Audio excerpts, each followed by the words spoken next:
Morning, everybody. Thank you for coming out. Thank you for supporting OWASP. I really enjoy OWASP. I was fortunate enough to be involved when OWASP got started. I was fortunate enough to be in the wrong place at the right time, and when Mark Curfey bailed, I was left to be the global chair for the first 10 years of OWASP. It's an amazing organization. It's been easily the most rewarding thing that I've participated in my career. It's helped me grow immensely, and I made a ton of great connections over the years. So I thank you for supporting it. It's a really cool organization. So this is a new talk for me, so I really need a lot of moral support from the crowd. So we'll give this a try and see how it goes. I've been doing AppSec since the late 90s. I accidentally got into AppSec. I happened to be a developer who was working in security in the late 90s, and GE came to I was working at Exodus Communications, if you're a big data center company during the dot-com boom. It's gone now. And GE came to us and said, hey, we need every line of code reviewed before it goes on the internet for security. And everyone was like, sure, we can do that.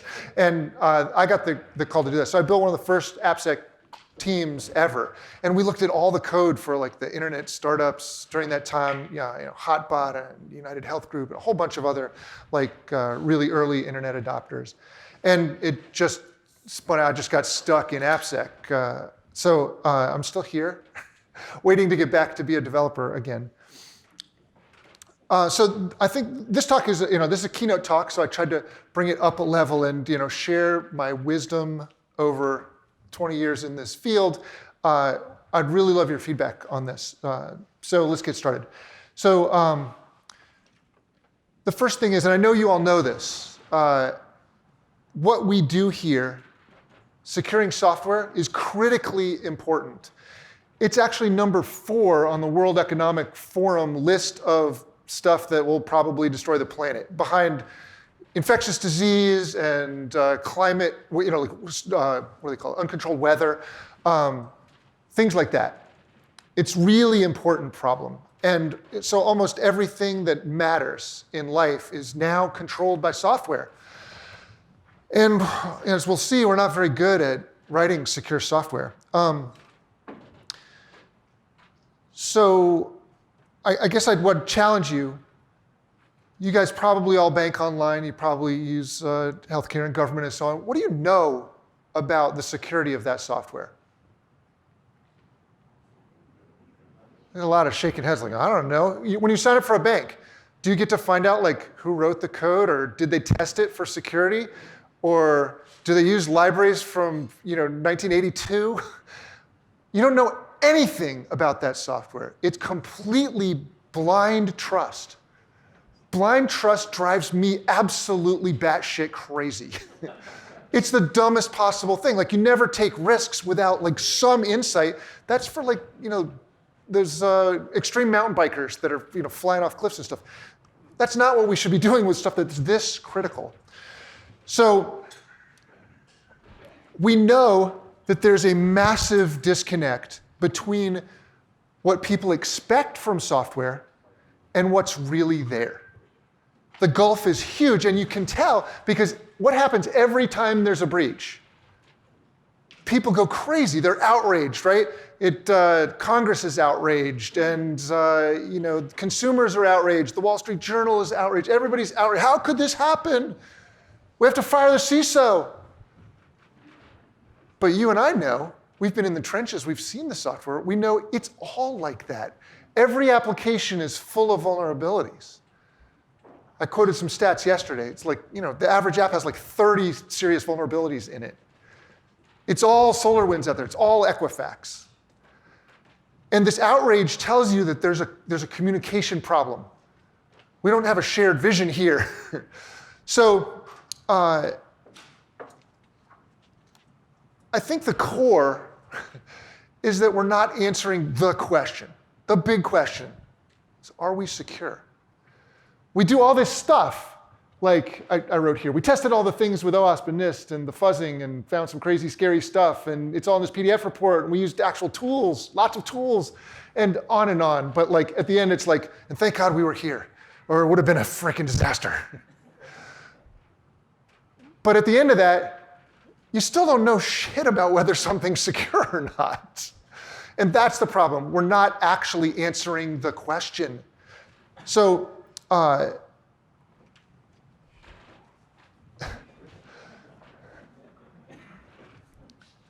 software is like buying a used car.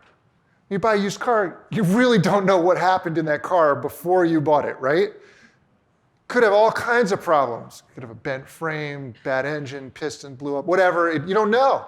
It's a blind transaction. And that's why you get shit money for selling a used car in the used car market. Now, that's a simple way of talking about this thing called the market for lemons. A guy named George Akerlof wrote a paper about this 30 years ago, and won a Nobel Prize for this. He said, markets where buyers and sellers don't share the same information are broken. It's a fundamental market flaw. It's called asymmetric information. And it causes markets to tip. And when we have market failures, something has to change in the market. Like, we can't just, keep trying harder, what we're doing now, to fix this market. It's never good. We're swimming upstream against market forces here that are preventing security from happening. So, OWASP's mission, from when I was in charge, OWASP's mission was to make application security visible so that people can make informed decisions about application security risk, specifically because of this. We want to try to fix the market, because if we fix the market, everything else will be easy. We won't be fighting to get people to pay attention to AppSec. We won't have the same vulnerabilities in the OWASP Top 10 for 20 years. I wrote the first OWASP Top 10 in 2002. It's 19 years. And there's still roughly the same number of vulns in apps. But even worse, it's the same vulnerabilities. 20 years later, we haven't, look, I love all the stuff that people do at OWASP. There's tons of cool tools and tons of interesting projects by really smart, dedicated people. But nothing's changed. So, you might say, hold up, Jeff. Wait a second, slow your roll, buddy. We're doing all this stuff. We've got all these best practices. There's like OpenSAM, it's got like 100 practices in it. We're doing a bunch of them. We're spending millions of dollars on AppSec. But the evidence shows it's not working. We're not stamping out classes of vulnerabilities. We're not making progress in the OWASP Top 10. Like, I kind of thought we'd, fix a few of those things in the OWASP Top 10 and we'd like raise the bar over time. But it's still just the same stuff. That's crazy. I want to make things actually better for my kids and yours and everybody. So is it crazy to think that maybe, just maybe, and hear me out here, compliance guy, hear me out, maybe these things don't work? And I know if you're in security, you're probably like, but I gotta have my security requirements. How can we do anything without requirements? Well, I don't know. It feels right to me. Like, I love all of these things. I've done all of these for 20 years. I'm really good at a lot of these things. But I'm starting to doubt myself. I've written tons of secure coding guidelines for companies, but I don't think they really read them. I don't think they're affecting the developers, and I bet you if you ask them, they will tell you I don't know. So this is really unpopular opinion because these things are like orthodoxy to security folks. Security folks are locked in to a very waterfall mindset. Requirements, well, threat modeling maybe, security architecture, implement, test, deliver and monitor. Very strict thinking around that. So you might ask, well, shit, how do we get out of this? Who do we blame? Who can we hold responsible for this? And actually, there's just nobody to blame. I really want you to think about changing the game. That's the words of Ice-T. Don't hate the player. Don't sue the developer.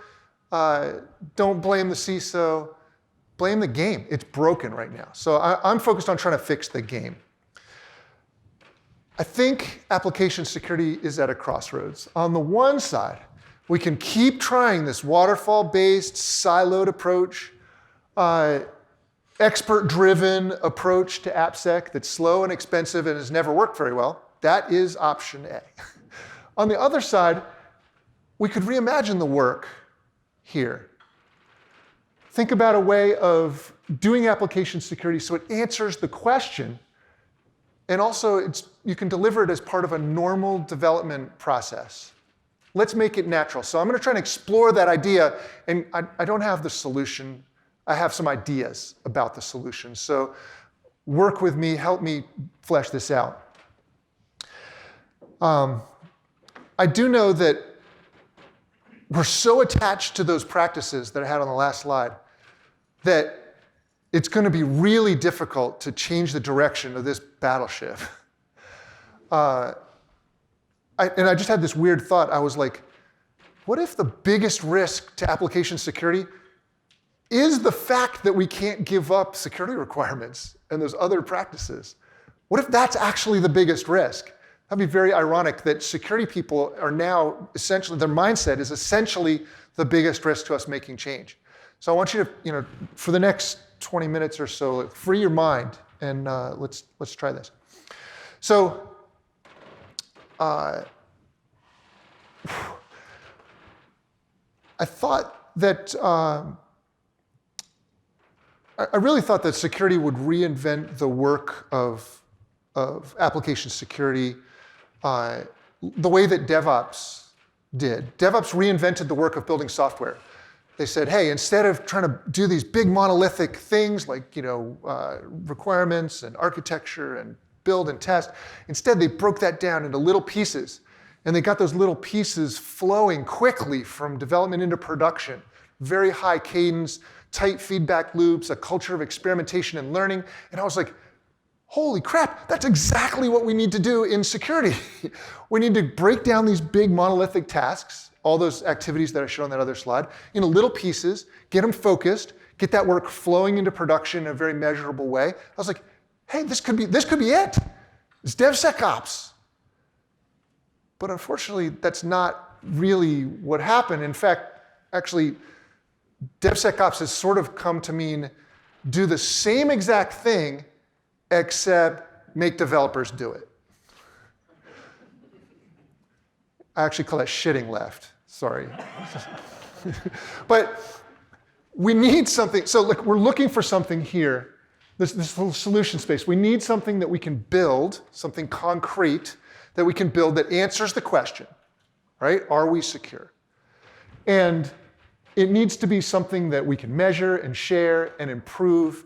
That's how we're going to make progress here, is we're going to capture something and then iterate on it, make it better and better over time, just like we do with software.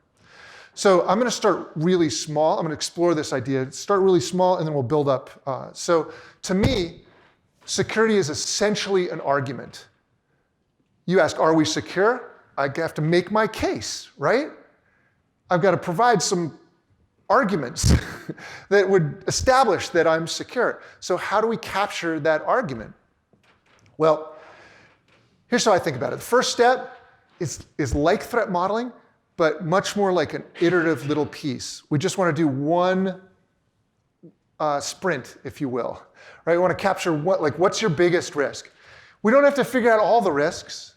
We just need to know what the biggest one is. And we're going to tackle that one first. Why would you start with anything else, actually? Why would you work on the little stuff first? And that's actually the problem with security requirements. Go read those things. There's zillions of requirements, that most of which don't matter. Log injection? I don't know. Who cares? If you're dealing with expression language injection and XXE and things that matter, you're never going to get to those. So I want to focus on things that matter. And what that'll end up doing is eliminating 80% of the work that we're doing, which doesn't contribute to this argument. Well, I'll come back to that in a second. So let's imagine that it doesn't matter what the risk we choose. As far as I'm concerned, we're going to choose the first risk, and that's our threat model. I don't know what it is. It's different for everybody. If you're building planes or mobile phones or satellites or factories or whatever, it doesn't matter. Your first risk, let's say it's clickjacking. It's almost definitely not. But let's just imagine that it's clickjacking because in my case, that's what I care about. So my first step is to identify that and start working on it. I'm going to make a sprint around that. So you see here, this diagram I used, It's essentially a tree, but see, it's wrapped in a circle, so now it's really cool. Okay? So the first step is like the question, right? Am I secure? Around that, I usually break down a threat model by big major components, like here's the web piece, here's the client piece, here's the back end, and so on. So that's what that layer is. But then let's identify threats. You don't have to break it down that way. You can structure an argument a lot of different ways. But that's the threat modeling pieces. Like, let's get the big threat. And then, look, this is like a proof by induction, okay? We're going to do one, and then we're going to show that we can do it for multiple risks by repeating it, and we're going to trend towards a really complete, not just threat model, but a whole security argument. The threat model is just the core of the argument. The next layers is what matters. So first, we've identified the threat. So the next step is we got to choose a defense strategy. I don't like to say countermeasure or it's really a defense strategy. It's not one defense. It's probably at least a primary defense and a secondary defense. But you should talk about that. Like, what do we do about clickjacking? So I'll throw it out to the crowd. What do we do about clickjacking?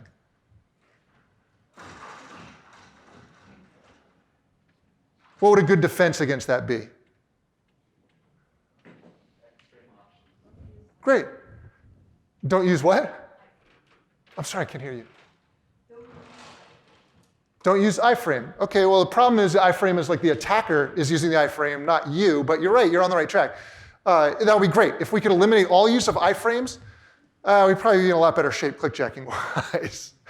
But your idea is really good.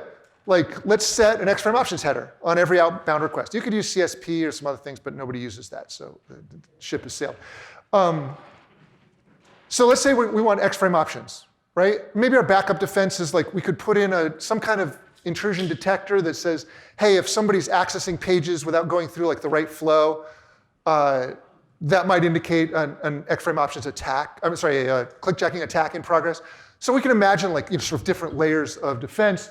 Okay, that's cool. That's my strategy. Now I can go build it, right? Developers can go make that happen, and we're going to need some evidence that this thing actually works. So this is like the third step, right? You got to know that your defenses are correct and effective. That's what security testing is all about. It's not about running a tool. It's not about creating a PDF file. It's not about managing vulnerabilities. It's about verifying that your defenses actually do what you want them to do. Those other things are just maybe parts of the evidence that you could use to support that argument.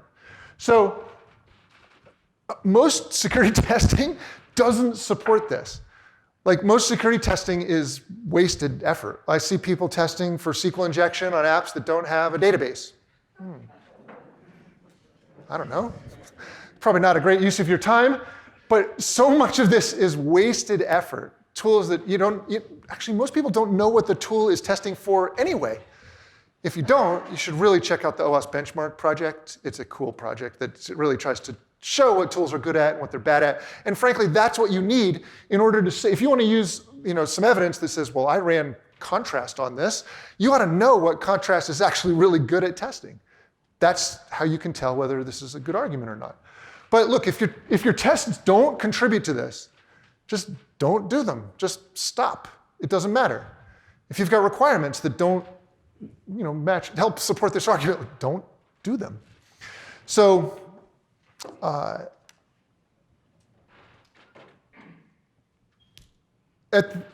the end, so it would be great if when people ask the question like, are we secure, you had an answer for them.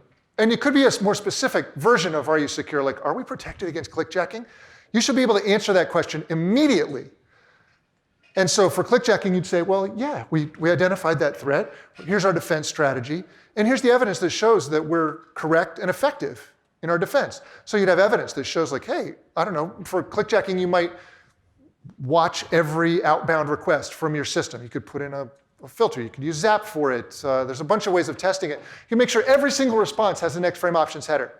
Great.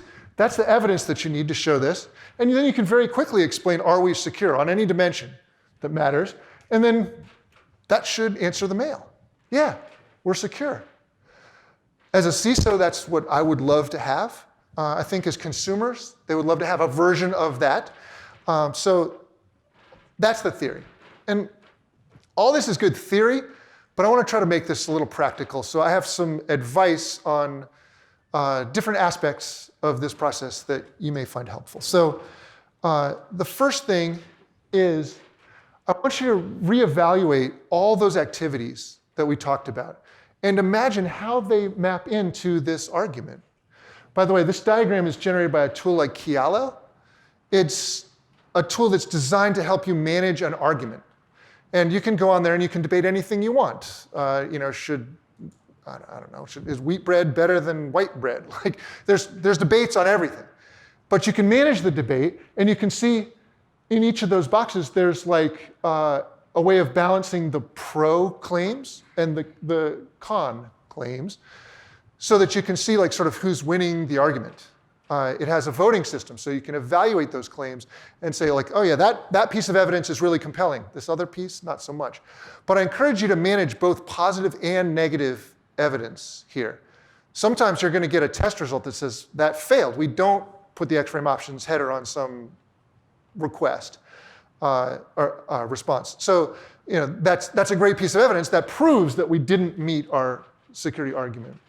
So it's useful to manage both sides of it. It's not either all negative, like a pen test result, or all positive, like maybe an audit, or I don't know, some piece of evidence that shows like here's all the controls work. It's both. Managing the argument is your job as security folks.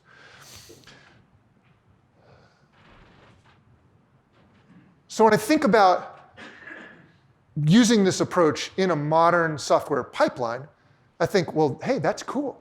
Like that pipeline can throw off tons of evidence really efficiently that can support my argument. So you can automatically map output from some of these stages. Maybe really early on, you want to have some tool that looks for hard-coded passwords because they're easy to find in source code.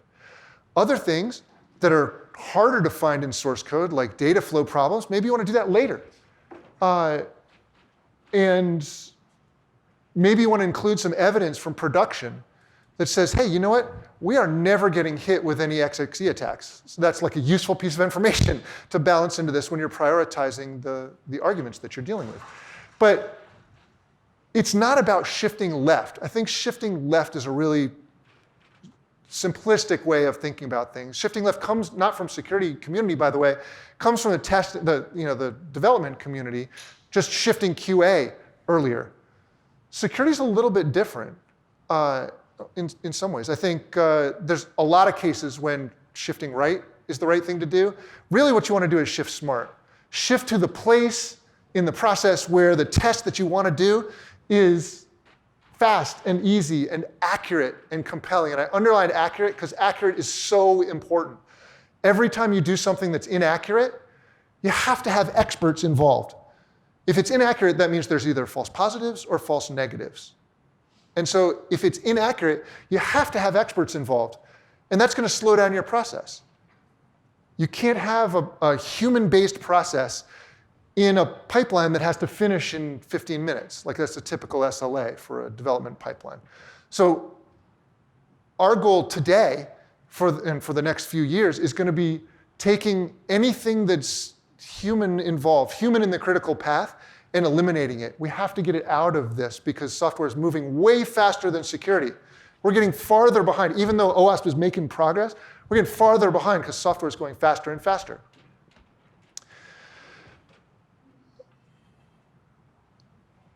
So a few things about testing here. One thing I feel really strongly about is most of your best tests are going to come from testing the fully assembled application as it's all put together. It's not just the source code in some repo somewhere. That's a very limited view of the application. What's not there? Well, a lot of stuff. The app container that you're running, it's like the app server is not there. The runtime environment that you're using and all the libraries associated with that, not there. The config and the backend connections and the data are not there. So you really get this kind of limited view of an application. If you want to find something like maybe a library with a vulnerability in it, the place to measure that is after you've assembled the application. Could be in a test environment, could be in performance environment, somewhere where it's all built, put together, and you've got data flowing through the application. I call that the runtime reality. And it's important to test that runtime reality because it's the most accurate view. There are some things that you can accurately find in source code repos. It's just not a ton. And again, anytime, if it's not accurate, then you're going to suffer false positives and false negatives. So this is the most accurate place to test a lot of things. So I encourage you. So getting back to the shift left idea, some of the idea there is to shift it earlier in the process so that it's cheaper to fix at that point. But if the whole pipeline only takes 15 minutes, like if a developer checks in code and 15 minutes later you have this running tests, it doesn't really matter, right? You can get security feedback to the developer really quickly, but you're taking advantage of the runtime reality. So that's why I think this is important. Next thing is to optimize for learning. So, look, developers are really good at building things. And if you frame the work up right, they can do most of the stuff in application security themselves, particularly on their applications, if you tell them what they need to produce. So optimizing for learning is interesting. It's not optimizing for volume, to find a ton of vulnerabilities. It's not optimizing for speed even necessarily. It's optimizing for learning, because what you want to do is ultimately get to this VER, this vulnerability escape rate, and bring that down. Most folks just measure how many vulnerabilities did we find? Oh, we found 50 or 500 or whatever. And that's a measure of success. That's a terrible measure of success. A better measure is MTTR, which mean time to remediate. Now you're actually fixing vulnerabilities. That's better. And you can bring that rate down. If you look on this chart is actually pretty accurate. If you look at the blue line, that's static analysis. Average mean time to remediate a static analysis finding is 315 days in a large, complex organization. That's way too long. And the area under this curve is attack window for attackers, right? So with IAST, we've been able to push that line down to 8 days on average for vulnerabilities to get fixed. That's much better. It's not as good as it can be. We have seen some organizations get to a single day. That's cool. Focus on MTTR, but ultimately, VER, the vulnerability escape rate, is better. That means the rate at which new vulnerabilities are being introduced. And it's based on the defect escape rate, which is a common term developers use. If we can get that number down, that means all the work to find and fix those other vulnerabilities goes away. So you're preventing these vulnerabilities from existing in the first place. That's where we want to be, is where we're not introducing lots of new vulnerabilities. So focus on your VER. How fast are you eliminating new vulnerabilities? And we have seen big organizations get down to less than 1 new vulnerability per month. That's really powerful.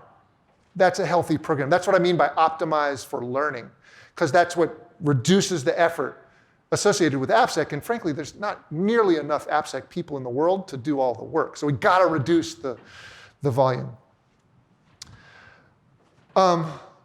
So one other thing that I think is really important, this is part of the argument, is you need runtime protection. Runtime protection identifies attacks. It'll show you who's attacking you, what attack vectors they're using, which systems they're targeting. You need that visibility if you want to do good threat modeling. And you also need to prevent those vulnerabilities from being exploited. And I wanted to take a slight detour here just to explain this. And Dave Lidner here is going to give a talk about this later today, so that'll be a great thing to go to. But this is an example of expression language injection. It's the kind of flaw that took down Equifax. It's the same flaw that was found in Atlassian Confluence a couple weeks ago. It's a big deal. It's a total host takeover in one HTTP request. So it's really powerful. And it always works sort of the same way. The attacker sends some malicious input. There's the red lines here. That input goes to an expression language engine, and then the expression language engine evaluates it and runs the command. I gave a demo of this yesterday. And so you can run a runtime.exec and launch a native process and take over the server. It's really just that easy. There is another possibility here, by the way. The data might come from a trusted source. Like if an attacker gets some data into your trusted database somehow, then that data can flow through a different path and end up getting in runtime.exec that way. So runtime protection hardens the expression language engine. And without getting into a huge amount of detail, because Dave's going to cover this later, but on the front door, you can prevent untrusted data from going in to the expression language engine. That stops a whole bunch of attacks. And then for the trusted data that comes in, you can actually seal off the back door. And this is really a sandbox, is you're preventing dangerous things from happening from within an expression. So you're protecting the front door and the back door, or the floor and the ceiling, or whatever, to take expression language injection off the table. And I demonstrated this yesterday with an open source tool called Jot. It's really simple. Anybody could add it to their application platform. It doesn't really add any performance hits. It's very fast and efficient. And if Equifax had been using it, they wouldn't have gotten breached. We can take whole classes of vulnerabilities off the table using runtime protection. And at a minimum, I don't think we should give up on code hygiene, but at a minimum, we should have this as a double check, a protection in place to make sure we don't get exploited. Okay. We're doing on time here. Okay, good. So I think this is really interesting. I started talking about nutrition facts labels for security at OWASP conference in 2004. And I made up a cool little cereal box panel example that would say, hey, here's some of the kinds of stuff we could put on a label. Here's how you built the software. Here's how it was tested. Here's libraries, ingredients, all that stuff. And that idea is finally coming to fruition. It's really kind of cool. In the White House executive order that came out, I don't know, earlier in the spring, they talk about this. They say, hey, we're going to focus on visibility. We're going to look at creating a labels program. We're going to make people generate SBOMs, or software bill of materials. Anybody hear of that? Yeah, that idea seems to have a lot of traction. It's really, so just to be clear, I think it's like moving 3% of the way to where we need to go. But that's cool. It's like kind of part of the argument is like you should know what libraries are in stuff. So in Singapore, they've got a cool 4-level system. This is a label, looks like this. It's got 4 stars, if you're really good. And it's got these sort of 4 levels that kind of go increasing levels of rigor from baseline stuff up to pen testing at the top. And a nice range. I don't know if that's exactly the right range. Like I'd love to see it more like, hey, you made a really strong argument at the top of the list. But it's not bad. I believe in pen testing. It's a good approach. So this scheme is out there. People are using this, and there's a bunch of products that have been evaluated, and it just got adopted in Finland. So now they're partnering together on this same scheme. The US is looking at this. So they mentioned in the cybersecurity order, the White House directed NIST to go implement a study that would look at how we could do a labeling scheme. There's a zillion different labeling schemes out there for different industries. And I just want you to think about this. Let's do this. Who can name a label that's on a product that you buy, or, that gives you information about safety or security or something? Yeah. Lego building blocks. Legos have a warning on them? Yeah. Awesome. Don't eat them. Okay, so that's a negative label, right? Like, don't eat this. Cool. What else? Prop 65 warnings for California. Oh yeah, is that like some chemical? I don't know. We don't have that in Maryland. Okay, cool. UL is like a whole family of labels, right? So yeah, that's got a nice testing built-in program, a third-party label. Yeah, that's cool. What else? right? All kinds of drugs, right? Drug facts, every package that you buy has a label on it. What else has a label on it? Man, what do you do? That's the first thing you think of? You don't think of like Energy Star or like Harvard? Okay, yeah. Turns out there's labels for almost everything. There's like MPA ratings on movies. Labels work. They change markets. And the reason they work is because they fix that asymmetric information problem, right? They share a little bit of information about what's in a product and they drive rational market behavior. So I'm really, it's everything. I studied all these different labeling schemes to try to figure out like, well, how should we do one for security? And if you're interested, I won't bore you with it here because it's super nerdy. But like I looked at it and I gave a report to NIST on like what kinds of things might work in security. But I think we can do this. I think this can work. And OWASP should be involved. Like somebody should fire up a labeling project and start experimenting with this stuff. It works not only at the huge market scale, it works inside your company too.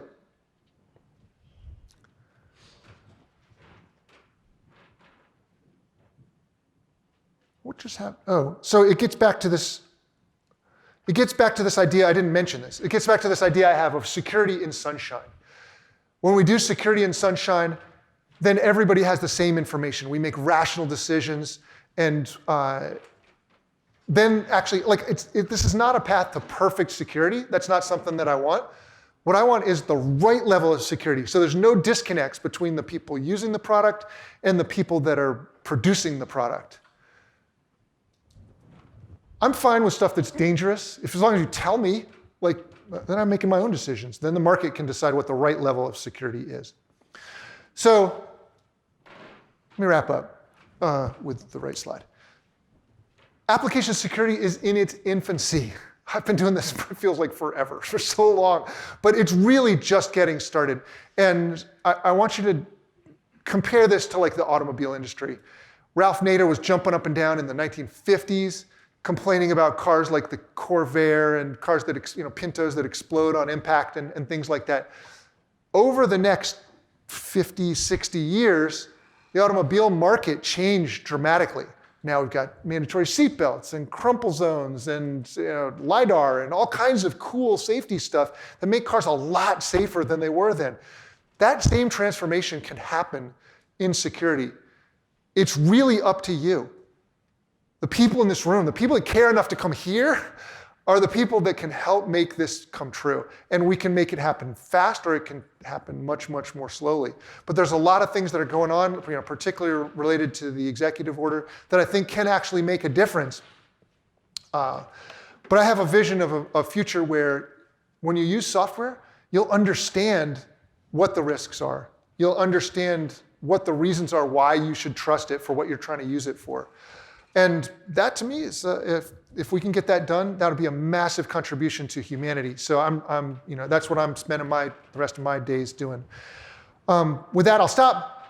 Please ask me anything. We've got, at least another 10 minutes. So I'd love to get some questions from you all. Oh yeah, great. Yeah. Can you sum up? So you amusingly and crudely mentioned, moving left instead of, like shifting left. Like, do you have a summary of how you would classify like your approach to that kind of methodology instead of, you mentioned like forcing all of the work onto the engineering teams might kind of be like a factory. Yeah. Can you just summarize like what the better approach would be? Yeah. To getting initiatives worked by engineering teams, for instance. Yeah. I really think it's about, so there's two pieces. First is we want to get development teams focused on the work that matters, the work that contributes to this argument that we're trying to make. So that's the first thing, is we got to make sure they're doing the right things. Because if developers are doing stuff that doesn't contribute to this argument, like I think they would complain about busy work. fixing vulnerabilities that don't matter, chasing false positives, all that kind of thing. That's part of it. But the second piece is what I would call shifting smart, is let's do that work in the most efficient way possible. And it's different for different projects, different languages, different platforms, different environments. But let's empower the developers to make that choice. They are really good at building stuff. They can automate this stuff way better than the security community can. We are a dance partner in this thing, but we can leverage the infrastructure that's already. Oh, geez, I put up the wrong slide. I wanted this slide up. We can help them figure out the right place to do this, the right way to do this, and make it the most efficient way to test this possible, so that we can. Ultimately, my vision is a pipeline that's strong enough that anytime you make a change, the pipeline will verify security automatically. That really has to be the goal, because anything less means humans are in the loop and it just won't scale. There's no possible way. Hey, Jeff. Hi. Thank you for the talk. And I totally agree regarding to the whole concept of visibility. And I want to say specifically for the security labels. Yeah. And for the time being, do you think the OWASP ASVS is, it has 4 levels, right? Yeah. Maybe that's a good starting point, because I start to see some like pen test vendors, they give you the report, pen test report, and it also say, okay, you are at ASVS level, 3, and I can imagine some client which will buy product will start to ask. So do you think that's a good starting point? It might be a good starting point. I wrote the first version of the ASVS. I'm really, I think it's a good thing. Like what I wanted to do was kind of take the OS top 10 down a level and focus on kind of the most important things in each category. And I think they've made great improvements on that project since I was involved. I actually think the label should be, like having a separate set of requirements that has nothing to do with the application is a little weird to me, right? It's like, probably a bunch of the requirements in ASVS don't apply to the thing that I happen to be building. It's not just web apps out there, right? There's software in blenders and dishwashers and airplanes and fighter jets and factories. And so like that set of things, it's a good set of things, but it doesn't apply everywhere. So I would much rather see the label be tied to the argument. Like it should be a reflection of the whole argument, just abstracted way up to a level that consumers can get their head around. I think a really simple label is better, actually. Something interesting about labels, you're not trying to influence the buyers, really. And it seems like the label should be influencing buyers, like you should read the ingredients and go like, oh, I don't want to eat arsenic in my Cheerios. But actually, in almost all the different industries that use labels, the first thing that gets affected is the producers, because the lawyers won't let them produce product that is 100% arsenic. And so once you start putting it on the box, the lawyers get upset and it fixes the producing side of things. Later, it took like 30 years for people to start reading food labels, but the vendors started improving their products right away. I'm going to jump in on that. So it's a great point with labels. And I think it's the producer side, right? If you look at like NHTSA crash ratings, Yeah. the majority of buyers don't look at them, right? Like they sort of expect it, but what's happened is no one produces a car that doesn't have a 4-star or 5-star crash rating, right? Because it works that way. I think there's another aspect of that maybe you missed in your argument, and I think it's worthwhile to point out in software, right? When we think of other things that we depend on, and I was thinking, you stepped up, the floor, the little stage there was creaking, right, when you were walking a little bit. But we do this in life every day. Like all of us in Austin drove on bridges to get here. And how many of us looked at the composition scale, the maintenance rating of the bridges? Those ratings exist, right? The DOT has them, but we don't look at them. Yet we still trust them enough to just drive on them blindly. Yeah. So blind trust isn't necessarily, it's something we do all the time, The challenge is how do we create the right incentives for Well, that? it's not really blind. If you know that there's inspectors out there that are looking at it, Right. it's more like herd immunity here. Like, Yeah. you're taking a free ride on the freeway. You're taking a free ride on the work of all those You are. other people. But But I think- it's because it's visible in the market.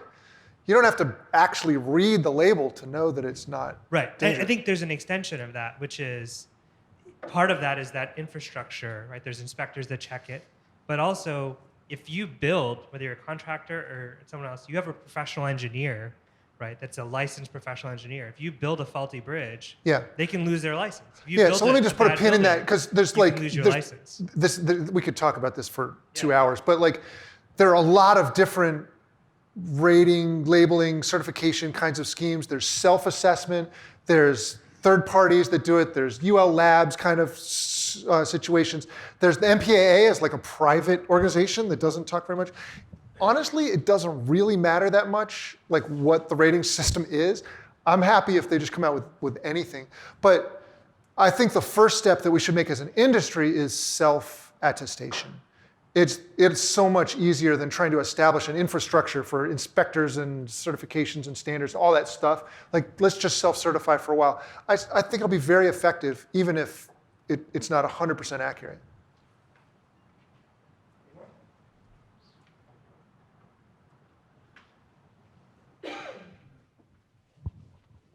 Another question related to the labeling. Sorry. People love labels. Well, because you're going to spend the rest of probably, major part of your rest of career on this.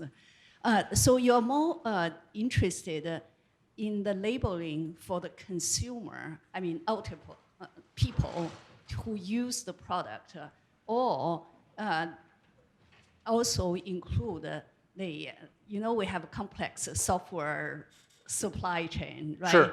And so I think the labeling may be different for the customer who also build software. Oh, so that's versus interesting. the So, end yeah, I get it. user. Yeah, so when you're buying like parts for stuff, you often get not just a bill of materials, like a really high level thing, but like a material safety data sheet. Like there's much more detailed information available for integrators and vendors. Like I think that's coming. Like SBOM kind of has some of that stuff in it. For me, it's like a piece of the puzzle, and I worry that like we're going to way over rotate on SBOMs and forget about all the other parts of a running application that can introduce risk, because third-party libraries are just a little piece. And in fact, I mentioned this stat yesterday. Only 7% of the open source code in an application ever runs. Typical application breaks down, if you got 100% of the code, 20% of it is custom code, and the other 80% is open source. But the problem is only 6% of that total application is open source code. So that means 7.5% is actually what of the open source code actually runs.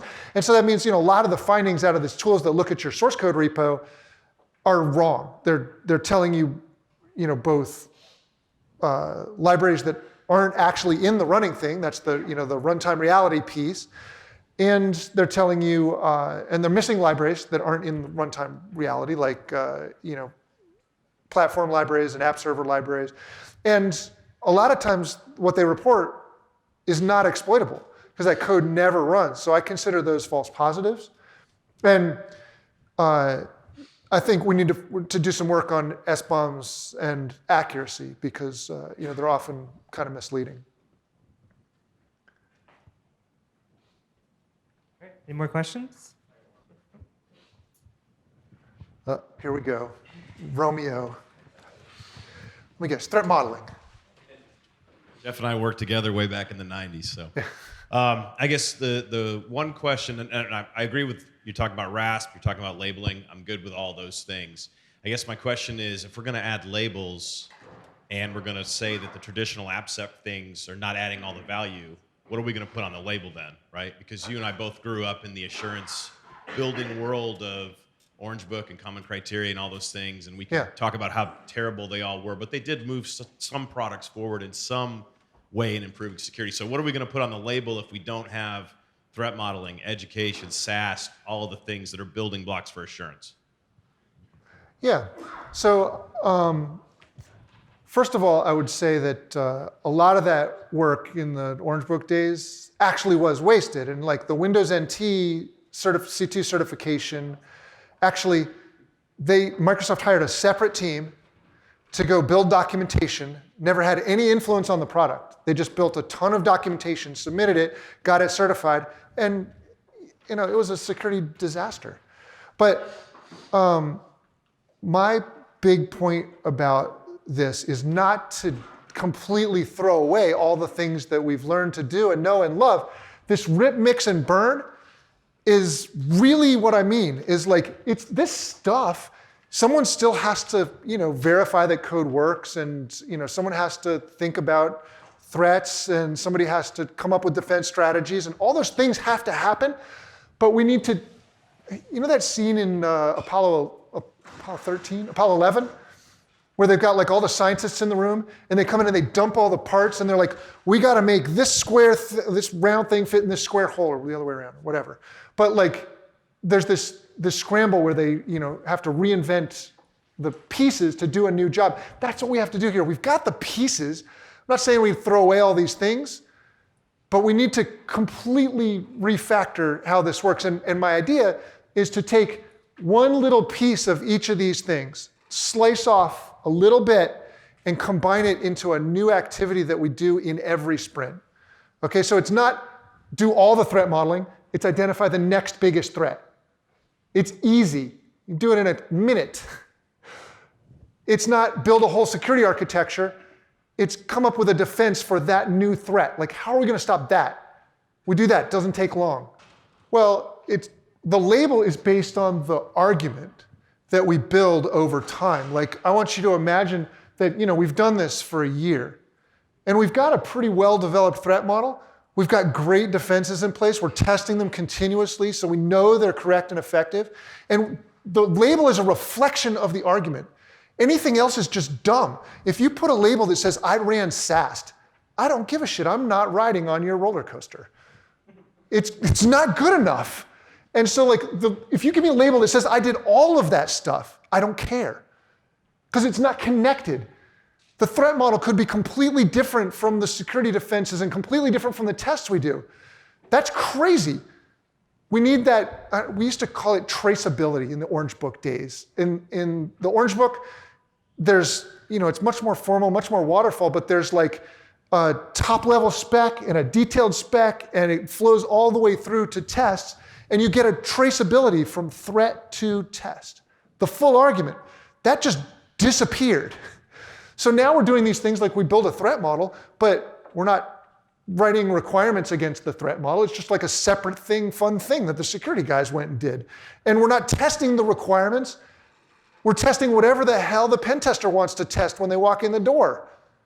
And I don't know, we got some really smart kid who's never done it before, and he's really good at XSS, so he spends his time doing that. And we get an A+ on XSS and an F for everything else.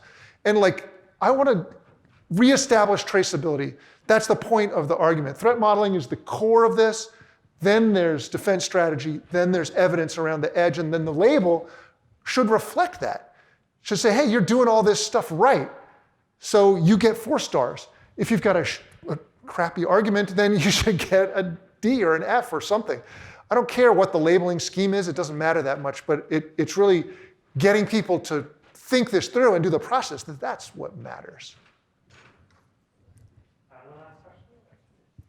Why wouldn't we merge user acceptance testing with stress testing with security testing, so you get the profitability of to the company, you get ease of use to the customer, you get trust by the world. So UGW are a nice little acronym pet.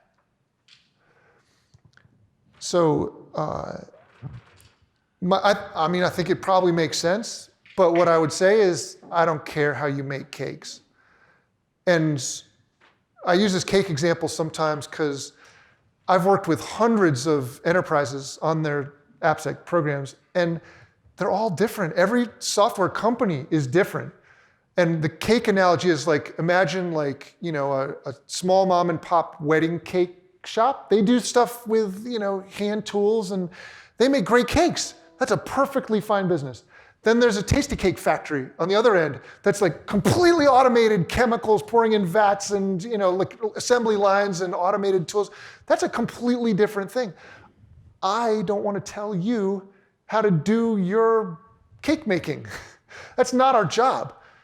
Our job is to focus on this and make sure that somewhere in that factory, and we have to work together with the people that own the machinery in that factory, somewhere we've put in the processes and the people and the technology to build the argument, to answer the question. Because if we don't answer the question, then what are we doing? What's the point of any of this? So that's how I would answer is like, I'm not here to tell you that you have to merge those things. You can do them separate if that's how you build software. If you want to merge them together, great, do that. But we shouldn't be in the business of telling people how to build software. It doesn't work. It just pisses off the people that we need to help us. Thank you, Jeff. Great keynote. Thanks, everybody.